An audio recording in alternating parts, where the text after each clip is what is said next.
The night my oldest son lost his battle with brain cancer, I thought my life was over. My parents had turned their backs on me. My ex-wife mocked me when I begged for help, and I was left to carry everything on my shoulders until I broke. I came dangerously close to ending it all, but I didn't. I made a choice to keep living for my younger sons. I thought the hardest part of my story was behind me, until 1 week later I heard a knock at the door that would change everything I thought I knew about family, about love, and about survival. My name is Ethan Marlowe. I am a father of 3 boys, or at least I was until cancer ripped one of them from me. My oldest, Landon, was only 14. He loved the stars, the way they seemed endless and full of promise. My 5-year-old twins, Caleb and Noah, are bundles of energy and innocence, too young to understand the weight of the grief that consumed me. My parents, Richard and Helen, are still alive, but in many ways I lost them long before I lost my son. They see me as a failure, a man who never lived up to their expectations. And then there is Melissa, my ex-wife, who walked away from our marriage and from her children, chasing a life she thought was better without us. This is not a story about being strong. This is a story about being broken, about begging for help and being denied, about losing the most precious thing in the world and somehow finding a reason to keep going. It is about the day I nearly gave up, and the day a stranger knocked on my door and turned my pain into something I never expected. Hope. My name is Ethan Marlowe, and if you had met me a few years ago, you would have seen a man who believed he had it all figured out. I was 38, a high school history teacher in a small town where everyone knew everyone else. I had 3 boys who made me proud every single day, even though raising them on my own wasn't easy. I lived paycheck to paycheck, stretching every dollar, but I never let my kids feel like they were missing out. My life was simple, maybe even ordinary, but for me, it was everything. I lived with my children in a small 2-bedroom apartment on the 2nd floor of an aging brick building. The place was cramped and drafty in the winter, and the plumbing rattled like it was begging for mercy, but to my boys, it was home. We filled it with laughter, school projects spread across the kitchen table, and stacks of library books that never seemed to stop multiplying. My oldest, Landon, was 14. He was tall for his age, with a mop of brown hair that always stuck out in every direction no matter how hard he tried to comb it down. He had a gentle soul, the kind of boy who noticed when you were tired and quietly offered to help without being asked. His love was astronomy. We would sit together on the tiny balcony outside our living room, bundled in jackets, staring at the night sky through a second-hand telescope I had bought years ago. He would point out constellations, his eyes full of wonder. "Dad," he once said, "do you think there are other kids out there looking up at us right now?" I told him I believed there were, and he smiled like the universe made sense to him in that moment. Then there were the twins, Caleb and Noah. They were 5 bundles of unstoppable energy. Caleb was bold and mischievous, always testing limits, while Noah was more cautious but endlessly curious. They were inseparable, finishing each other's sentences, inventing games only they understood, and running circles around me until I collapsed on the couch, laughing and pretending to be defeated. Raising twins was chaos, but it was also joy in its purest form. Being a single father wasn't the plan I had for my life, but it was the life I was given after my marriage to Melissa collapsed. We met in college, fell hard, and married young. For a while, it worked. But as the years went on, Melissa began to resent the life we built. She wanted more money, more status, more excitement. I was just a school teacher, a steady man with steady dreams. She wanted the opposite. When she left, she made it clear she wasn't leaving only me but the life we had built together, including the responsibilities of raising our children. Melissa remarried not long after the divorce. She lived across town in a large house with her new husband, someone who could give her the material comforts I never could. She called the boys occasionally on birthdays and holidays, but her presence was distant, like a guest star who occasionally appeared in our lives and then vanished. The boys learned not to expect much from her. I tried not to let my bitterness show, but deep down, it stung every time I saw the hurt in Landon's eyes when she missed a call or forgot a promise. My parents, Richard and Helen, lived 15 minutes away, but they might as well have lived on another planet. My father was a stern man who believed success was measured in money and titles. To him, teaching was a failure, not a calling. He saw me as weak, a disappointment, someone who had never lived up to his expectations. My mother followed his lead, rarely challenging him, her silence cutting as deeply as his harsh words. When Melissa left, I thought my parents would step in to help, but they only grew more distant. "You chose this life, Ethan," my father said once when I asked for help with the twins. "You need to handle it." I learned quickly not to rely on them. Still, even with all of that, my life felt full because of my children. Every morning, I woke up to their laughter, their arguments over cereal, their backpacks scattered by the door. My days were long, filled with teaching teenagers about history, and then rushing home to make dinner, check homework, and tuck the twins into bed while Landon and I shared quiet moments on the balcony. I was tired, always tired, but it was the kind of exhaustion that came with purpose. When Landon first began complaining about headaches, I thought it was stress from school or too much time staring at his phone. When his vision blurred and he grew dizzy, I told myself it was just exhaustion. But then the headaches became unbearable, and one night he collapsed in the kitchen while reaching for a glass of water. I rushed him to the hospital, my heart pounding with fear I couldn't put into words. That night was the beginning of everything unraveling. The doctors ran tests, their faces carefully neutral as they spoke in calm, measured tones. Then they told me what no parent ever wants to hear: a tumor, brain cancer. Words that shattered the fragile world I had built for my family. I remember gripping the edge of the hospital bed, my mind refusing to accept what they were saying, my eyes fixed on Landon's pale face. He was only 14. He still had dreams of standing at the edge of the Grand Canyon, of building rockets, of growing up. My boy, who loved the stars, was now fighting a disease that threatened to extinguish his light. That was the moment everything changed. My classroom lessons, my struggles with Melissa, my father's disapproval, all of it became meaningless compared to the fight ahead. I knew then that my life would never be the same. The weeks after Landon's diagnosis felt like stepping into a nightmare that refused to end. The hospital became a second home, its sterile smell and constant beeping monitors etched into my senses. The doctors explained treatment plans with charts and pamphlets, their words a blur as I tried to hold myself together for my son. Surgery, chemotherapy, radiation, none of it was guaranteed. All I could see was Landon lying in that bed, his once bright eyes dulled by exhaustion, and all I could think was, how do I keep my family together while the world falls apart? The problem was not only the cancer, it was life itself. I was a single father with a full-time job and 3 children, one of them critically ill.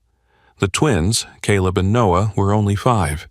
They needed constant supervision, meals, baths, bedtime stories, and comfort. I could not leave them alone, but I also could not abandon Landon at the hospital. Every day, I woke up torn in two, desperate to be everywhere at once, knowing I was failing in both places. At first, I tried to manage on my own. I brought coloring books and toys to the hospital so the twins could stay with me while I sat by Landon's side. They would play on the floor of the waiting room, their laughter cutting painfully against the sound of doctors' footsteps and crying families. The nurses were kind, offering snacks or keeping an eye on the boys when I had to speak with doctors, but I knew it was unsustainable. The twins deserved stability, not endless hours in hospital corridors. So I did the only thing I thought I could do. I called my parents. I dialed their number late one night, my hands shaking, my voice raw from days without sleep. "Mom, Dad," I said, trying to steady my voice. "I need help. Landon's treatments are starting tomorrow, and I can't bring Caleb and Noah with me every time. Can you please watch them? Just for a few hours a couple of days a week?" There was a pause on the other end. My mother's voice came first, quiet and uncertain. "Ethan, we are too old for that kind of responsibility.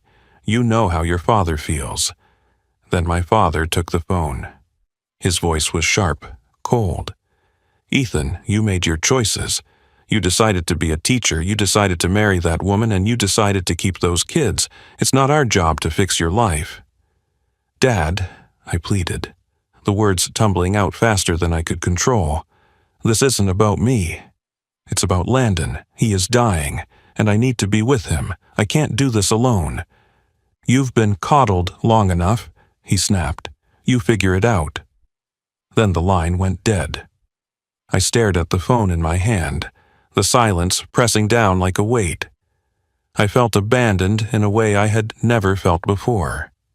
My parents were only 15 minutes away, yet they had just turned their backs on their grandchildren. I sat in the dark of my apartment that night, the twins asleep in their room, Landon resting in the hospital.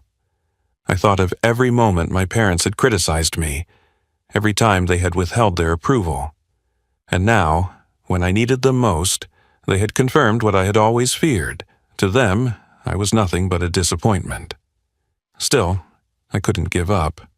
I had one more option: Melissa. Calling her was a last resort, but I had no choice. I dialed her number, my stomach in knots. When she answered, her voice was clipped and impatient.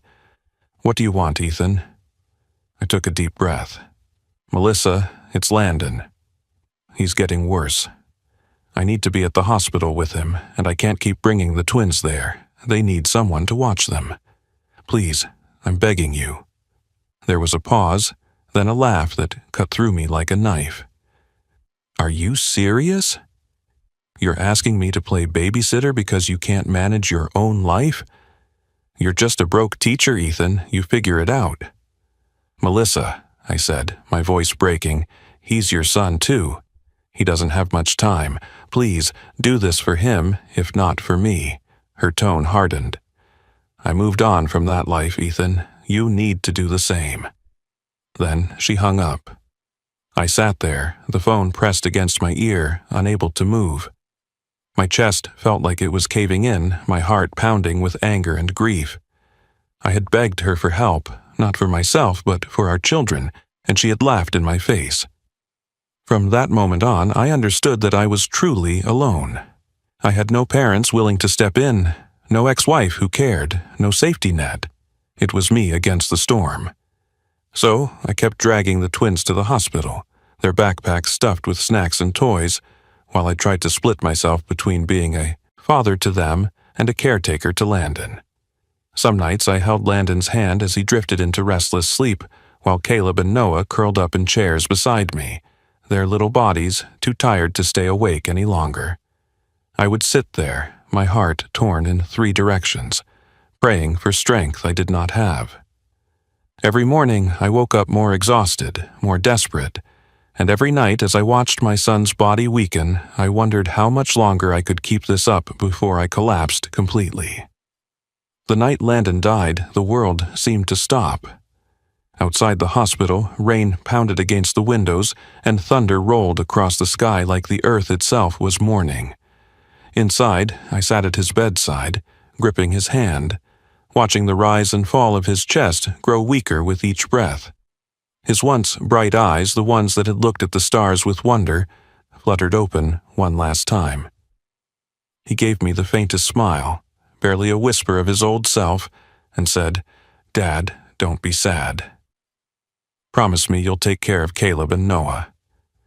I swallowed the lump in my throat, fighting to give him the strength he deserved. "I promise, son," I said, my voice trembling. He nodded, closed his eyes, and within minutes he was gone, the room filled with silence. Not the quiet of peace, but the crushing emptiness of absence. My boy, my firstborn, was gone, and no words could change that. I lowered my head onto his chest, sobbing into the stillness, my tears soaking his hospital gown. After the funeral, I moved through the days like a ghost. The twins were too young to grasp the full weight of what had happened. They asked where their brother was, and when I told them he had gone to heaven, they cried for a few minutes and then clung to me, seeking comfort in ways they couldn't express. I gave them what I could, but inside I was hollow. At night, when the boys were asleep, I sat in the living room, staring at the ceiling. The silence of the apartment pressed in around me. Landon's telescope still stood by the balcony door, its lens pointed toward the sky he would never see again. I thought about joining him, ending the unbearable pain that gnawed at me every second of the day. One night, I sat at the kitchen table with a bottle of pills in front of me. My hands shook as I unscrewed the cap, my mind racing with memories of Landon's laugh, his questions about the stars, the way he used to hug me without warning. I told myself I had failed him. I had failed to save him, failed to protect him. The world was cruel, and I was too weak to fight anymore. As I sat there, Caleb wandered into the kitchen, rubbing his eyes, clutching his stuffed dinosaur. "Daddy, are you okay?" he asked softly. His voice was small, innocent, but it pierced straight through me. I quickly slid the bottle out of sight and forced a smile I did not feel. "I'm okay, buddy." "Why are you awake?" "I had a bad dream," he whispered, climbing onto my lap. "I dreamed you left me and Noah." Those words broke me. I wrapped my arms around him, holding him close, feeling the warmth of his small body against mine. A moment later, Noah padded into the room, dragging his blanket, and climbed onto my other knee. The three of us sat there in the dim light of the kitchen, their tiny arms wrapped around me, their trust absolute. "Daddy," Noah said, his voice muffled against my chest, "please don't go away too." The dam inside me burst. I held them tighter, tears streaming down my face, and in that moment I made a decision. I could not leave them. I could not let them grow up without a father. Landon was gone, but Caleb and Noah were still here, still alive, still needing me. No matter how broken I felt, I had to fight for them. That night became the turning point. I took the pills and flushed them down the toilet, watching as they disappeared. A physical symbol of the choice I was making. I was choosing to live, not for myself, but for my remaining sons. The days that followed were not easy. Grief still weighed on me, heavy and unrelenting, but I began to shift my focus. I started small. I cooked the boys breakfast, even if it was just scrambled eggs and toast. I walked them to the park, letting them run and play, their laughter cutting through my sorrow like sunlight through storm clouds. At night, I tucked them into bed and told them stories about Landon, about the brother who loved the stars, making sure his memory would never fade. I also returned to teaching, though every step into the classroom felt like walking through mud. My students noticed the change in me, the exhaustion in my face, but I tried to stay steady. Teaching gave me structure, something to hold on to when everything else felt uncertain. I began to rebuild myself, piece by piece, not because I was strong, but because I had no other choice. Caleb and Noah needed me. They needed stability, love, and guidance. They needed a father who would stand in the storm and refuse to be blown away. And as I clung to that purpose, a strange thing happened. A small ember of hope began to flicker inside me. It was fragile, barely noticeable, but it was there. I could not bring Landon back, but I could honor him by living, by keeping the promise I made at his bedside. 1 week later, when I was just beginning to find my footing, there came a knock at the door. It was late in the evening.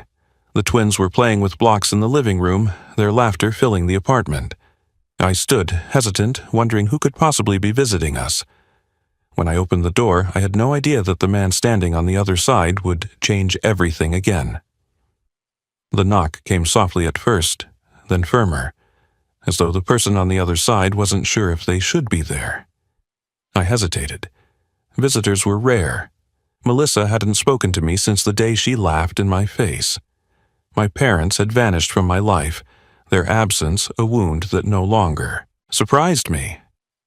I wondered if it was a neighbor, maybe someone complaining about the noise of the twins' laughter carrying through the thin walls. When I opened the door, the man standing there was a stranger. He looked to be in his late 40s, tall, with streaks of gray in his hair and kind eyes that seemed unsettled as they met mine. He held a leather folder in one hand, his knuckles white from gripping it too tightly. "Are you Ethan Marlowe?" he asked, his voice steady but tinged with nerves. "Yes," I replied cautiously. "Can I help you?" He shifted his weight, took a breath, and said, "My name is Jonathan Hale. I believe I'm your brother." The words hit me like a physical blow. For a moment, I just stared at him, waiting for the punchline, for some explanation that made sense. My father had never once mentioned another child. My mother had never hinted at such a thing. The idea seemed impossible, absurd, and yet the man before me radiated sincerity. "My brother," I repeated, my voice sharp. Jonathan nodded. "I know this is a shock. I didn't know about you either, not until a few years ago. Our father, Richard, he had an affair when he was younger. My mother raised me on her own. I grew up knowing nothing about him, nothing about you. But when I started digging into my family history, I found his name, and eventually yours." I felt anger rising in my chest, not at Jonathan, but at the man who had raised me, Richard, who spent my entire life judging me, belittling me, withholding his love. Richard, who let me beg for help and slammed the door in my face while my son lay dying. He had kept a secret this big, a son he never acknowledged, while treating me like I was nothing. I tightened my grip on the doorframe, my voice shaking. "Why are you here now?" Jonathan lowered his eyes briefly, then looked back at me. "I heard about Landon. I know I'm too late to meet him, and I'm sorry. I know you don't owe me anything, but I didn't want to stay silent. I wanted to meet you, and I want you to know that you don't have to carry this alone anymore. I have the means to help, and more than that, I want to be here for you and the boys." Behind me, Caleb and Noah peeked out from the living room, their small faces full of curiosity. "Daddy, who is it?" Noah asked. I turned back to Jonathan, conflicted. My heart screamed to slam the door, to reject the intrusion of yet another complicated truth. But something in his eyes stopped me. They were not the eyes of a man looking for redemption from his own mistakes. They were the eyes of someone offering a lifeline. "Come inside," I said finally, my voice low. Jonathan stepped into the apartment, his gaze moving to the boys. He knelt down to their level, a gentle smile spreading across his face. "Hi there, I'm Jonathan." Caleb tilted his head, suspicious but intrigued. "Are you Daddy's friend?" Jonathan hesitated, then glanced at me. I gave a small nod. "Something like that," he said softly. The boys, satisfied with the answer, darted back to their blocks, their laughter filling the room again. Jonathan watched them for a long moment, his expression unreadable, then turned back to me. "I know I can't replace what you've lost," he said, "but I've spent my whole life wondering where I came from, if I had family somewhere out there. And now, standing here, I think maybe we were both missing something. You needed someone, and I needed a place to belong. I can't undo the past, but I can be here now." I wanted to be angry, to push him away, to reject the reminder of everything my father had kept from me. But instead, I felt something else. Relief. For the first time in months, maybe even years, I felt like I wasn't completely alone. This man, this unexpected brother, had chosen to come to me when everyone else had turned away. The weight of grief, betrayal, and loneliness pressed against my chest, but for once it didn't crush me. Instead, it loosened just enough for me to breathe. I gestured toward the couch. "Sit down." We have a lot to talk about. As we sat together in that small apartment, the twins building towers at our feet, I realized that the knock at the door was not just an interruption. It was the beginning of something new. Jonathan's presence didn't erase the pain of losing Landon or the betrayal of my parents and ex-wife. But it did bring a possibility I hadn't felt in a long time. Hope. That night, after Jonathan left with a promise to return, I stood on the balcony and looked through Landon's telescope. The stars stretched endlessly above me, the same ones he had loved so much. For the first time since his death, I whispered into the night, "We're going to be okay, son." Jonathan returned the next day. True to his word, he did not come empty-handed. He arrived with groceries, children's books, and even a box of Legos for the twins. He greeted them by name, already remembering who was Caleb and who was Noah. They rushed to him with the unfiltered openness only children can give, dragging him to the floor to build castles and towers. I watched from the kitchen, unsure of what to make of it. Part of me still bristled at the idea of letting someone connected to my father into my home. My anger at Richard had not faded, and I doubted it ever would. But as I saw Jonathan laughing with my sons, his eyes full of genuine joy, I realized that whatever sins my father had committed, Jonathan was not responsible for them. He was here, not because he had to be, but because he wanted to be. Over the following weeks, Jonathan became a fixture in our lives. He came by after work, helped with dinner, and offered to watch the twins when I needed a break. He even went with me to the cemetery, standing silently beside me as I laid fresh flowers on Landon's grave. He did not offer empty platitudes or try to tell me the pain would pass. He simply stood there, sharing the weight without trying to lighten it, and somehow that meant more than any words could have. The twins adored him. They began to call him Uncle John, a title he accepted with tears in his eyes. He read to them at night, carried them on his shoulders at the park, and sat with them through their endless questions about life and death. When Caleb asked if Landon could see them from heaven, Jonathan knelt down and said, "I believe he can, and I believe he is proud of all of you." I had spent so long feeling abandoned that the sudden presence of support felt almost foreign. I struggled with it at first, still convinced that if I leaned on someone else, they would eventually walk away like everyone before. But Jonathan didn't walk away. He showed up again and again, until slowly I began to believe that maybe he wasn't going anywhere. It wasn't just Jonathan's presence that changed me. It was what his presence reminded me of. For years, I had measured my worth against the cold approval of my father and the scorn of my ex-wife. I had allowed their rejection to define me.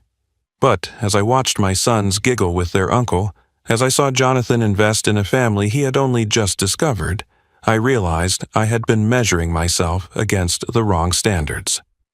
Family is not about who shares your blood. It is about who chooses to stand beside you when everything falls apart. My parents had refused to be there. Melissa had mocked me in my darkest hour, but Jonathan, a man who had no obligation to me, had chosen to step into the chaos and stay. The change did not happen overnight. Grief still hit me in waves, unexpected and crushing. There were nights when I still sat by the telescope and cried until I had no tears left. There were mornings when I woke up wishing it had all been a dream. But little by little, I found strength in keeping the promise I had made to Landon. I poured myself into raising Caleb and Noah, teaching them kindness, resilience, and love. And with Jonathan's help, I began to believe that maybe, just maybe, we would be okay. One evening, as the sun set and the sky turned shades of orange and purple, the four of us sat on the balcony. The twins took turns peering through the telescope, squealing with excitement when they found the moon. Jonathan leaned back in his chair, smiling as he listened to them argue about whose turn it was. I sat quietly, watching them, and for the first time in a long time, I felt a sense of peace. I thought about Landon and how much he would have loved this moment. I thought about the night he asked me to take care of his brothers, and I felt his presence in the laughter that filled the air. I whispered silently, "I kept my promise, son." Turning to Jonathan, I said, "Thank you for being here. You don't know what this means to us." He looked at me, his eyes steady. "No, Ethan. You don't know what this means to me. I spent my whole life searching for family, and I never thought I would find it like this. You saved me too."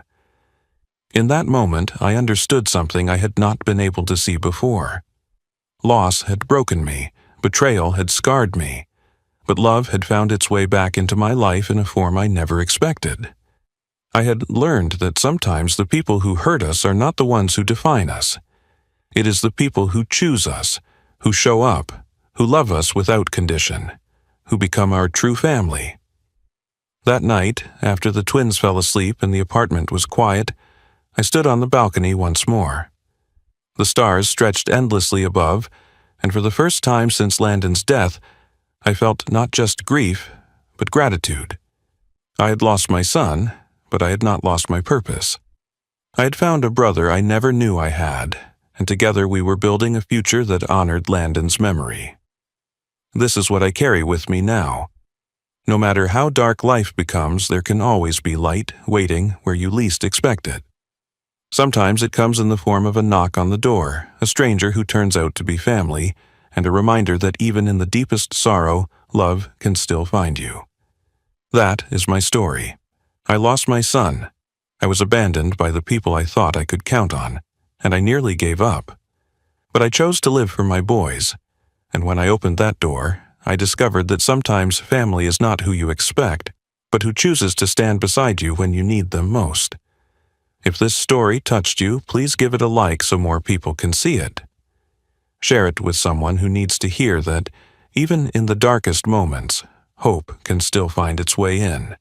Leave a comment below and tell me your thoughts. I read every single one, and your words matter more than you know. And if you want more powerful stories like this one, make sure to subscribe to the channel and turn on the notifications. Thank you for listening. Thank you for being here. And remember, you are never truly alone.